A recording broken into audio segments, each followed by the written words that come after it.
Am I the a-hole stories? Am I the a-hole for letting loose on my mom, because she believes she didn't parentify me? I'm a 31 male with one sister, 20. Our mom made it pretty clear that she didn't really want us. It was my dad who mainly did everything for me. My dad tried to get her to do things occasionally, but she'd respond with, "That's what you're here for. Husbands are supposed to cater to the needs of their wife." Or if my dad called her to check if I had lunch when he wasn't there, I overheard her say the little turd can get food for himself. Not much changed when my sister was born. It was mainly my dad who had to do everything. On my 16th birthday, my dad left this crap freaking world cause of a car accident, and that's when my life started to become hell. My mom became even more of a deadbeat, and it was mainly me who looked after my sister, and did all the things that I did around the house. Cleaning, cooking, putting my sister to bed, etc. Present day, I don't keep a lot of contact, which is why I was surprised when she got a hold of me this morning. Apparently, she was kicked out of my uncle's, after she kept causing problems. He refused to clarify what exactly it was, and she asked me if I would do my solely duties, and let me live with her. I flat out told her to F off, and that she never did her motherly duties, and I had to basically be my sister's father, and I said she basically parentified me. I love my sister, but doing the things my mother was supposed to do for her, was really a downplay on my life. If it's cruel to feel this way, let me know. She says that it's not parentification, because I'm a guy and older brothers have that duty of looking after their baby siblings.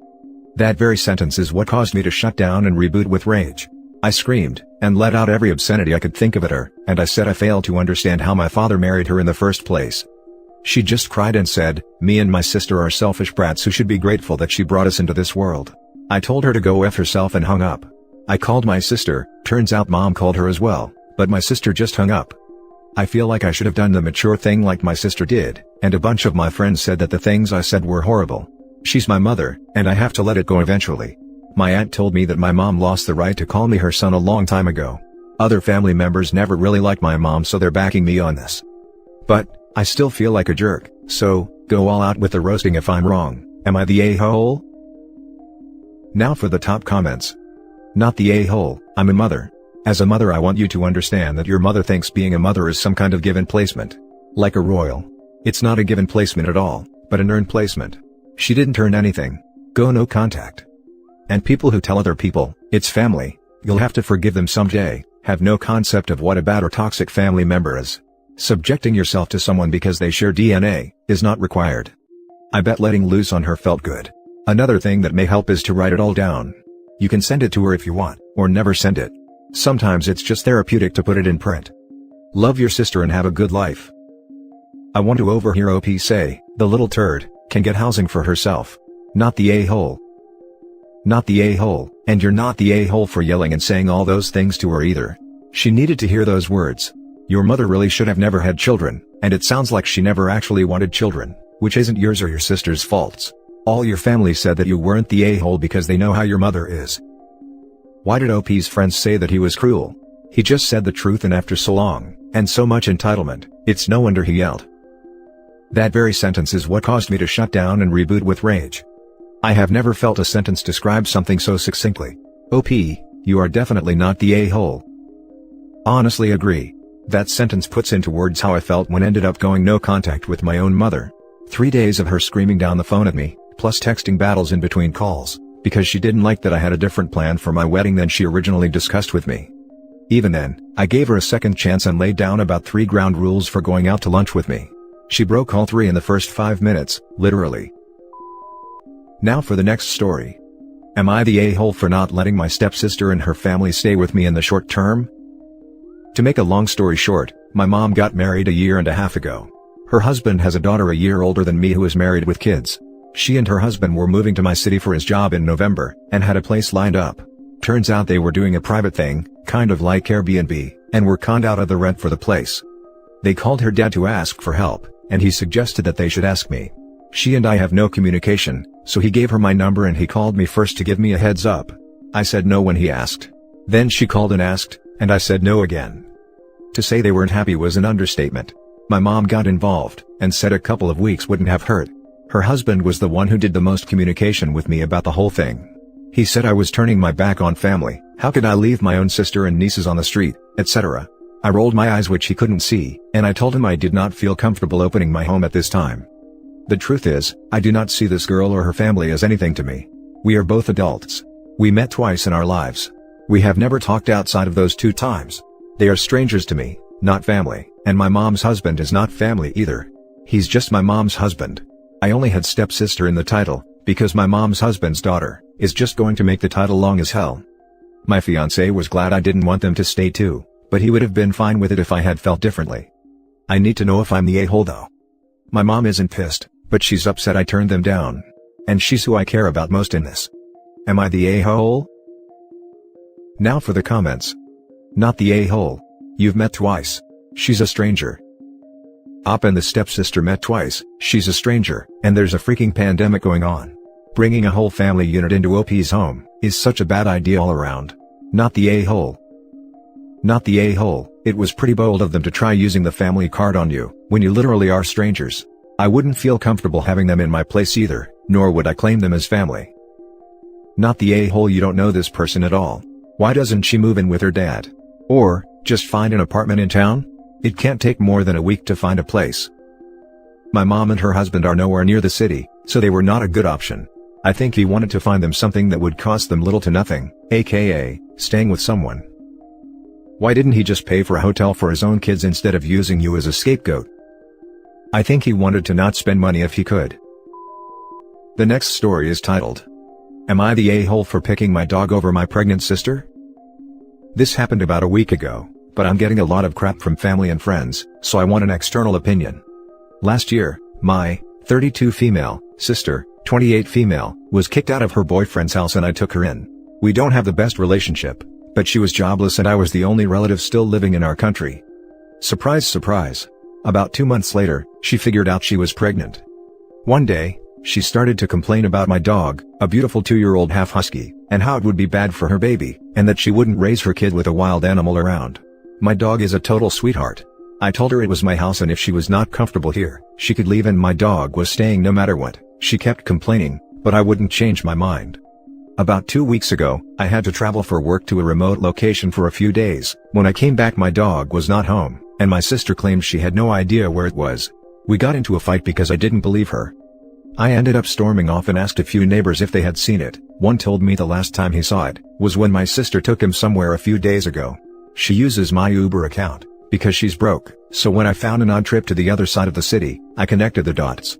I drove all the way over there, and after asking around, I found my dog in a street restaurant. The owner took him after a blonde pregnant woman left him leashed to a fence. I ended up explaining the situation, paying him like $500 and I got my dog back. When I went back home, I kicked out my sister. I gave her enough money for a week in a hotel, and sent her on her merry way. She made a huge scandal, and I admit I was a bit too forceful, but I was furious. She called all my family and friends, and they're all telling me I'm an a-hole for picking my dog over my sister, and that I should take her back, that I should value that unborn baby more than a silly animal. I think my dog is more important, and what my sister did is unforgivable, but I'll accept your judgment. Now for the top comments. Not the a-hole. You didn't choose the dog over your sister. She stole from you, and you discovered she couldn't be trusted to live in your house. She got herself kicked out. That silly animal is your responsibility, your sister's unborn baby is not. I can't upvote this enough. The dog was there in the house prior to the sister moving in. That's not her house. You can't make rules for a house you don't own. Plain and simple. Or at least, when someone does you a favor, you don't crap on their carpet, you stay out of the way, and thank the stars and moon someone helped you. Not the a-hole. I've rewritten this so many times, I'm so angry. She's a monster. Never let her near your dog again. I would never forgive anyone if they did that to my dog. I can't believe she's going to raise a child, poor kid. I know, right? I don't know how OP managed to refrain from doing far worse things than just kicking her out, cause I'm seeing red just reading this. Not the a-hole. She got way more than she deserved from you, OP. Not the a-hole, not the a-hole, not the a-hole. Dude. You took her into your house. She witched about your dog, and then kidnapped your dog.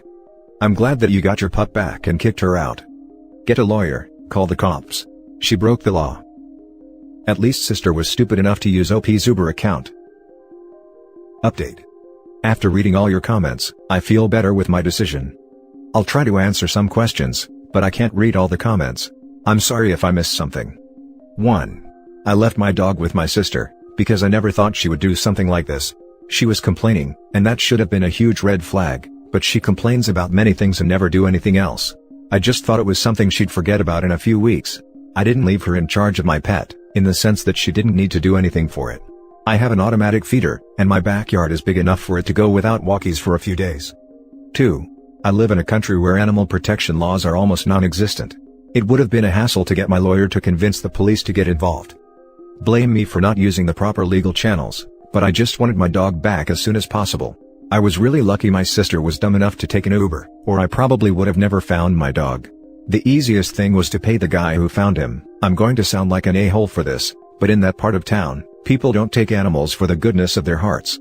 I was lucky I could convince the guy to let me buy it back. 3. About the bit too forceful part. I mean, I was furious and screamed like a mad woman. She was hysterical too. The neighbors got involved and supported me, and I ended up throwing her the money for the hotel through the taxi window. I'm pretty sure I scared the hell out of the driver. 4. I gave her money because even if I was mad, it felt wrong to throw someone pregnant to the streets with only her clothes and cell phone. At least the money would be enough for her not to starve for a few days, until she gets help from someone else.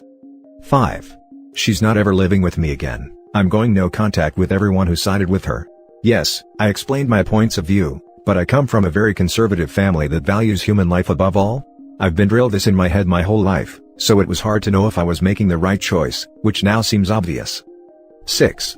I don't really know why she broke things off with her boyfriend. The story changes a lot, but I'll tell you, they met when she came to visit me a few years ago, and she ended up moving in with him all in the same month. 7. The arrangement was that she could live with me until the pandemic is over. No one would hire a pregnant woman, plus she works in tourism, which is a dead field right now.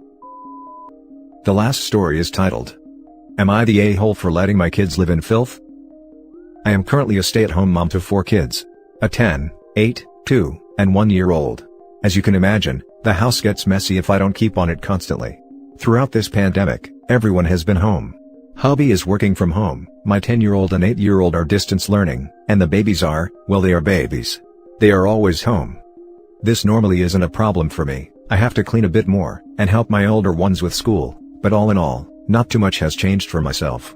My family, on the other hand, seem to think being home all day every day is grounds to be lazy 24/7. I do not put up with this, but somehow, my floor is a catch-all. When I talk to everyone, or discuss chore charts, everyone agrees with me, then goes right back to normal. The older kids have completely lost their allowance due to this. On to the incident. A little under a week ago, I told everyone it's their responsibility to clean. I would still wipe down stuff, wash the dishes, do laundry and mop/vacuum, but it was up to everyone else to put dishes in the sink, clothes in the hamper, and make sure surfaces/floor are picked up enough for me to do my part. My family has done none of this, and to be honest, I'm probably kind of a jerk about it. Oh, you don't have anything to eat off of? Guess you should put dishes in the sink. I do still feed everyone. Oh, you tripped over the crap in the floor? Maybe it would help if you picked it up. My family is slowly getting the hint, and are coming up with a plan to tackle the mess. My mother-in-law thought it was a good idea to make a surprise visit, and saw the state of my house. She was disgusted and proceeded to witch me out for not doing my job. I told her I'm doing my job, plus hers, by teaching my husband/her son and my kids how to pick up after themselves. She threw a fit, and threatened to call CPS for letting my family live in filth. I told her to get out of my house. My husband has apologized, but I'm starting to feel bad. Am I the a-hole? Now for the top comments. Not the a-hole. You're a stay-at-home mom, not a slave. The children, I am including your husband in that, should do the bare minimum of tidying up after themselves. Your mother-in-law is so unbelievably far out of line, threatening to call CPS on you, and you had every right to kick her out.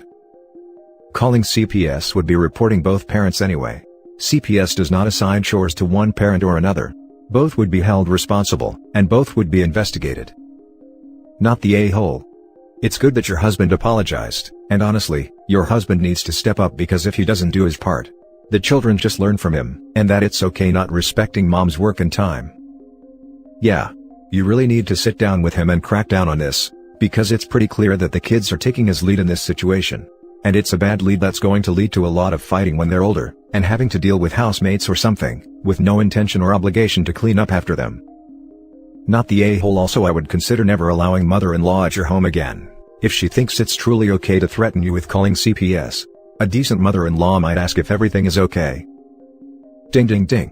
Someone who wants to call CPS as a first action is not okay. What was she going to say?